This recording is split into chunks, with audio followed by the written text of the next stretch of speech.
y bienvenidos un día más a la consulta del Dr. Méndez. Yo soy Roberto Méndez, médico de familia y especialista en nutrición clínica y deportiva y en ciencias del deporte. Como ya sabéis, aquí hablamos de nutrición, de medicina, de deporte o de una mezcla de tantas. Antes de empezar, como siempre, os recomiendo la Academia Nutricado, cursos de nutrición y deporte. Por un lado, Raquel Casares, nutricionista, nos habla de la parte práctica, después de años pasando consulta, y yo, como no puede ser de otra manera, de la parte teórica científica. Como siempre, edu.nutricado.es. Y ya, sin más dilación, hoy hablaremos sobre el queso. El queso es uno de mis alimentos favoritos, me sorprende no haber hablado de él después de 120 programas, hoy es el 121, pero he estado repasando todo lo que hemos comentado en el podcast y nunca hemos hablado del queso. De los lácteos hemos hablado en alguna ocasión, no tenemos un programa específico de lácteos, pero no tenemos ninguno tampoco sobre el queso, a pesar de lo que adoro el queso, ¿vale? En España se suele, como suele pasar con la tortilla de patata con o sin cebolla, pues el queso es parecido, o se odia o se adora. Yo, como podréis comprobar, soy del segundo caso. Y además es que el queso ha sido muy denostado en las últimas décadas, diría yo. A pesar de que se consume mucho, se ha relacionado mucho con el riesgo cardiovascular, el aumento de peso. Y claro, como en todos los alimentos, como ya hemos visto en la última, sobre todo última década, esto tiene sus matices. Tenemos que ver qué tipo de queso consumimos, en qué tipo de personas se consume y en qué cantidad. Porque, como todo, no podemos consumir ningún alimento ni ninguna bebida ad libitum hasta que petemos, porque todo puede ser malo. Incluso el agua en exceso, si nos pasamos, nos puede matar. No se suele llegar a ese punto, pero esto pasa. Entonces hay que tener matices de lo que decimos. A mí me llama mucho la atención el tema del queso, porque como me gusta mucho, pues he ido mirando cosas que se han dicho, que se han estudiado y demás. Y una de tantas que siempre me ha llamado la atención y que sigue pasando es que el queso, en la típica dieta de cajón que tenemos en la consulta médica, porque como en medicina, por desgracia, no se nos da toda la nutrición que debería, a mí sí que me gusta la nutrición, como se puede comprobar por el podcast, en estas dietas de cajón el queso sigue estando en la columna de consumir de vez en cuando. No se podría consumir todos los días. Pero pan, sí, pan blanco sí que podemos consumir todos los días, que es una cosa que a mí me peta la cabeza cada vez que lo leo.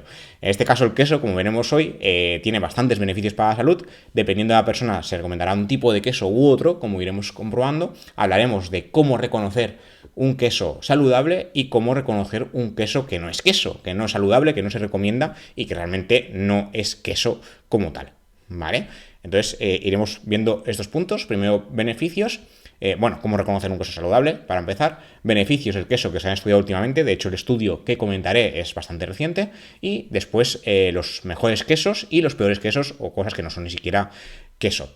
El queso, como ya sabéis, es un alimento elaborado a partir de leche cuajada, en España de vaca, oveja o cabra. En otros países puede que utilicen otros, pero en nuestro país las tres leches más típicas son estas, con un porcentaje determinado de agua. A más curación, más procesado del queso, menos agua. Y a más curación, más concentrado de los nutrientes y más grasa también, porque se necesita más leche y por tanto, por estadística, tiene que haber más grasa dentro del queso. En esta curación nos suele conducir, como digo, a una mayor concentración de nutrientes, no solo la grasa saturada, en este caso, y proteínas, sino también calcio, vitamina D y sal. O sea, un queso curado será nutricionalmente más interesante, tendrá más nutrientes porque hay más concentración, pero cuidado porque también tiene más grasa y habrá que consumirlo también con cierta moderación. De hecho, el queso no es un alimento indispensable, los lácteos no son indispensables para la salud, por mucho que nuestras guías nutricionales en España recomienden el consumo de 3 o 4 porciones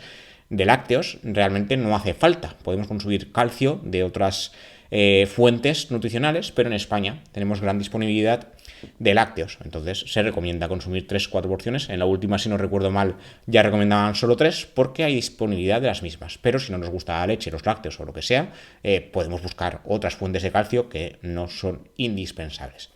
Entonces, dependería de la cantidad de alimento. Por ejemplo, un yogur sería una porción, un vaso de leche sería una porción. En el caso del queso depende del tipo de queso, ¿vale? Lo más adecuado sería consumir, según los expertos. En este caso entrevistamos, una compañera en El Español entrevistó a un especialista en endocrinología y nos comentaba que lo más adecuado es el consumo de leche, yogur y una porción de queso por día, preferiblemente de baja curación, porque también podemos consumir más cantidad. Por otro lado, el investigador Ramon Struch, investigador principal del CIE-ROB, los quesos tienen una composición nutricional muy interesante y saludable porque contienen proteínas de alto valor biológico, porque son derivados animales, pero su contenido de grasas y sal lo que hace es que tengamos que limitar en su consumo dependiendo del queso. También nos indicaba que en la dieta mediterránea tradicional ya se incluían los quesos frescos, como el queso de Burgos o el queso feta. La cantidad recomendada a una ración de queso variaría según la curación del mismo, ¿vale? Entonces, el queso fresco, hay muchos tipos de queso fresco, no es el típico queso de Burgos, sino que hay más, podríamos llegar a consumir entre 80 y 100 gramos. Pero si el queso es curado, se recomendarían unos 30 gramos por día. Los quesos curados y semicurados tienen una gran cantidad de grasa saturada y se recomienda que su consumo no sea frecuente.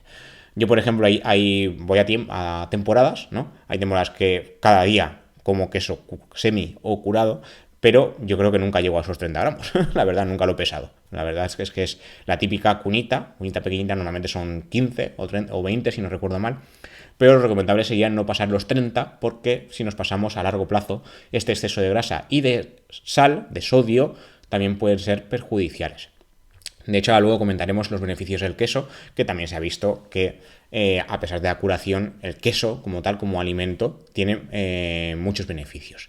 Luego, por otro lado, los expertos, como el endocrino que entrevistamos en español, los quesos que podían consumirse con más frecuencia serían los quesos blancos o bajos en grasa, menor grado de curación, y la cantidad adecuada sería una ración al día, unas 3 o 4 veces por semana, variando la ración entre 25 y 50 gramos, dependiendo de la grasa y la sal del mismo, lo que hemos comentado antes. Si el queso es muy curado, semi o curado, no supera los 30 gramos sería lo adecuado. Si es queso fresco, entre 50 e incluso 100, ¿vale? En general, también nos comenta este compañero de endocrinología, los quesos más utilizados en cocina, tipo parmesano, mascarpone o roquefort, tienen un alto contenido en grasa y sal y se utilizan para potenciar el sabor, con lo cual cuidado con estos y no excedernos porque no sería lo adecuado. Luego, no recuerdo si lo comentaba anteriormente, pero en el tema de los quesos y de la curación no solo tenemos que tener en cuenta el tema de la grasa y el sodio, evidentemente, ya lo hemos comentado, no pasarnos por no pasarnos tampoco de consumo calórico. Esto es al día. O sea, si un día, por ejemplo, comemos, 50 gramos de queso, que me parece una cantidad bastante consistente, pues no sería hacer 50 todos los días. A lo mejor eso lo hacemos un día y en toda la semana no consumimos más queso. Entonces ahí no pasaría nada en especial. No es recomendable hacerlo a diario, ¿vale? Pero que un día puntual, de acuerdo.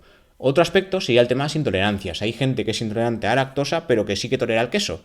Los quesos frescos se toleran peor porque, al no ser curados, tienen mayor cantidad de lactosa. Entonces, a mayor cantidad de lactosa, más sintomatología e intolerancia. Pero los quesos curados tienen menos cantidad de lactosa y más grasa.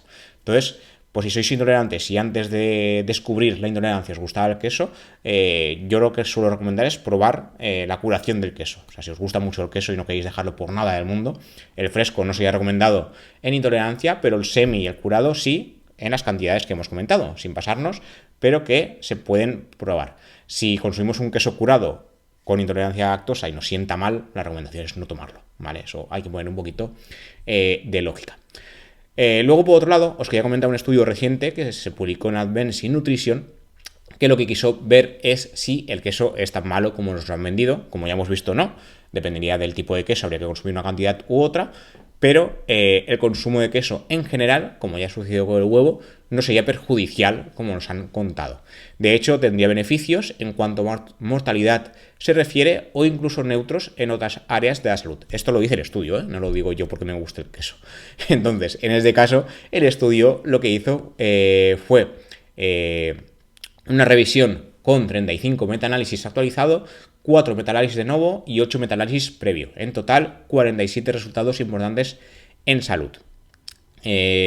Como siempre, la mayoría de las pautas dietéticas, como ya he comentado, las dietas de cajón aconsejan consumir leche y derivados lácteos como parte de una dieta saludable, pero evitando sus versiones más ricas en grasa y sodio. Esto sería una reducción, como digo, al nutricionismo, que sería tener en cuenta los ingredientes de los alimentos y no el alimento como tal. Aquí en el estudio lo llaman matriz láctea. Es como cuando hablamos de frutas y el azúcar de la fruta No es lo mismo consumir zumo de fruta, zumo de naranja, que comerte una naranja entera. Claro, la matriz de la fruta, la naranja, llena más, tiene más fibra, más nutrientes y no solo azúcar. Si consumimos solo el azúcar, la estamos liando. Pero en este caso no podemos hacer zumo de queso, ¿vale? La leche podría darse como tal, pero la leche realmente no es zumo, sino que también es densa en nutrientes. Tiene una matriz láctea como tal. Entonces sería un error de concepto. Bueno, aquí, volviendo al estudio, se realizó una búsqueda en PubMed, en Embase y en Cochrane, buscando los metaanálisis interesantes para el estudio. Según sus resultados y en base a evidencia de calidad moderada, el consumo de queso en general se asociaría con un menor riesgo de mortalidad por cualquier causa, menor riesgo cardiovascular, de enfermedad cardio y cerebrovascular, pero no hubo relaciones con la mortalidad por cáncer, hipertensión y cáncer de próstata. Además, se detectaron asociaciones inversas, esto es una evidencia de calidad baja, en el consumo de queso y el riesgo de cáncer de mama con receptor estrógenos negativo, diabetes tipo 2, fracturas y demencia. Es decir, habría asociación en el riesgo de estas enfermedades, no de mortalidad como tal, sino de las enfermedades. Y hubo una asociación nula, o sea, neutra, con la mortalidad por cáncer específico, en este caso, cáncer colorectal, colon, recto, pulmón u estómago. La mortalidad por cardiopatía coronaria y la incidencia de cáncer específico y sus subtipos. También hubo una relación nula con el riesgo de sobrepeso u obesidad, riesgo de fractura de cadera y caídas. Entonces, como vemos, el queso no sería tan malo como nos lo han pintado durante las últimas décadas. Yo sí que recomendaría el tema de tener en cuenta el tipo de queso, aunque este estudio lo que han hecho es el análisis del consumo de queso general, pero para determinados casos individualizados sí que habría que tener en cuenta su consumo, y de hecho los autores sugieren que el consumo de queso tendría beneficios neutrales o moderados en la salud humana, particularmente a partir de los 40 gramos diarios. O sea, la recomendación sería entre los 40 y los 50. Parece que comer más queso, o sea, atiborrarte a queso, que normalmente la gente no lo hace, pero cuidado, porque siempre hay de todo, no tendría tan malos resultados en la salud como nos han querido hacer ver. Pero, como siempre lo he dicho, yo seguiría haciendo las recomendaciones que tenemos hasta ahora de si el queso es fresco podemos comer más, si el queso es curado comer menos, por no pasarnos, porque al final la sal en determinadas personas ya sabemos que tiene perjuicios y a largo plazo en todos. Y el tema de las grasas saturadas también habría que tenerlo en cuenta, aunque hayamos visto por estudios que no son tan malas como os la pintaban, pero de momento las guías nutricionales aconsejan pues no pasarse, ¿vale? Luego, continuando, ya casi terminando, tenemos los 5 quesos más recomendados, sobre todo en este caso para perder peso y proteger el corazón, y los 3 quesos que deberíamos evitar. Estos 5 quesos, lo que comparten entre ellos es que son quesos ligeros, ¿vale? En este caso, los quesos en porciones o en tranchetes no serían la mejor opción, se tendrían que mirar las etiquetas, porque muchos de estos tipos de queso lo que añaden es fécula de patata, y no estamos hablando de queso, sino de una amalgama de Dios sabe qué. Entonces, cuidado, porque lo mejor es comprar un queso que sea queso. El queso es queso y lo demás no es queso. Es como nosotros en la Comunidad Valenciana tenemos la paella, como ya os habré dicho en alguna ocasión, y está la paella y el arroz con cosas, ¿vale? La paella tiene sus ingredientes, se hace de una determinada manera, pero si le pones zanahoria, como he visto en alguna ocasión, chorizo, como le puso el chef este inglés, o le pones cualquier burrada, no es paella. O es arroz con cosas, o si le pones chorizo, o es una aberración. Entonces, en el queso igual. Si le pones fécula de patata, ya no estamos hablando de queso, sino de un preparado que Dios sabe que lleva eso. Yo no me lo comería. Entonces, los quesos frescos y ligeros que recomendarían más los expertos sería el queso fresco, que es una opción baja en calorías y grasas. De hecho, sería saciante y sería bueno para buscar la pérdida de peso, y es una fuente de proteínas de alta calidad que ayudan a mantener esta saciedad. El siguiente listado, el queso de cabra, rico en proteínas y calcio y con un contenido moderado de grasas. Además es bajo en lactosa, lo que lo hace más fácil para las personas intolerantes. El queso feta, el tercero, estaría cargado de proteínas, calcio y vitaminas del complejo B. Además es bajo en calorías y grasas, por lo que sería una buena opción para adelgazar. Se elabora el queso feta con queso de cabra o de oveja, y su único pero sería la cantidad de sodio, que habría que tener cuidado si uno es hipertenso. El cuarto queso sería el queso ricota, que también es bajo en calorías y grasas y es una buena fuente de proteínas de alta calidad, calcio y vitaminas B. Es muy empleado en pastelería, por lo que puede usarse como postre, dado que tiene 70 calorías por cada 100 gramos. La verdad es que es muy bajo en grasas y en calorías en comparación a otros. Y para terminar, el quinto queso más recomendado, el queso Quark. Bajo en grasas y calorías, con textura cremosa, algo ácida, que lo convierte en la mejor opción para aquellos a los que el queso fresco se les hace algo insípido, que de hecho sería mi caso porque el queso fresco para mí no tiene mucho sabor, pero como digo, sería una buena recomendación en determinados casos. Y ya para terminar, habría quesos que habría que eliminar de la dieta, porque no son quesos, no son quesos, ¿vale? Los quesitos, por ejemplo, que ya hemos hablado antes de los... Cuidado, una cosa son las cuñitas y otra cosa son los quesitos, ¿vale? Las cuñitas, o sea, un queso hecho en cuñas, son cuñas de queso. Y los quesitos son la típica cajita redondita hecha de quesitos, que de hecho se utiliza mucho de merienda para los más pequeños de la casa, pero los quesitos no son queso, ¿vale? Se ajustan mucho mejor a la definición que aporta la ley sobre los quesos fundidos, ya que llevan poco queso y otros productos que los complementan como agua, leche, mantequilla, las sales de fundido y productos para hacer esta mezcla. Vale que los aditivos no son el problema, pero sí que es cierto que una mayor proporción de otros ingredientes hacen que no sea queso. Entonces, los quesitos no son queso, ¿vale? Por mucho que se llamen quesitos, igual que Petit Suisse, no, ¿vale? No comáis quesitos. Si queréis queso, se hace queso, se come queso, pero no quesitos. Los tranchetes, por otro lado, se llegó a pensar que era un tipo de queso pensado para un sándwich mixto, sin embargo, es muy parecido a los quesitos. No llevan cuajo ni coagulantes, tienen muy poca cantidad de queso como tal y muchos aditivos. Es un ultraprocesado. No es queso. De nuevo, los tranchetes no son queso. Y para finalizar está el queso rallado. Aquí, un apunte, si cogemos queso y lo rallamos, sigue siendo queso rallado. Si compramos queso ya rallado, que es el típico queso para gratinar un plato de pasta, no es queso, ¿vale? Si lo hacemos nosotros, bien, porque si usamos queso, ¿vale? Si usamos un queso normal, pues evidentemente estamos rallando queso. El problema es que normalmente utilizamos los sobres ya preparados, pensados para esto, o sea, ya está rallado. Lo que pasa es que en estos sobres se parecen más a los quesos fundidos que al queso normal. En muchos casos, los quesos rallados del supermercado es fácil encontrar entre sus ingredientes mantequillas, proteínas de leche, almidones, suero de leche en polvo, sales de fundido, sal, aditivos. A ver, esto no es queso, ¿vale? Son alimentos ultraprocesados y se asocian a un mayor riesgo cardiovascular y además el sabor no tiene nada que ver con el queso. Llevará saborizantes, pero no es queso.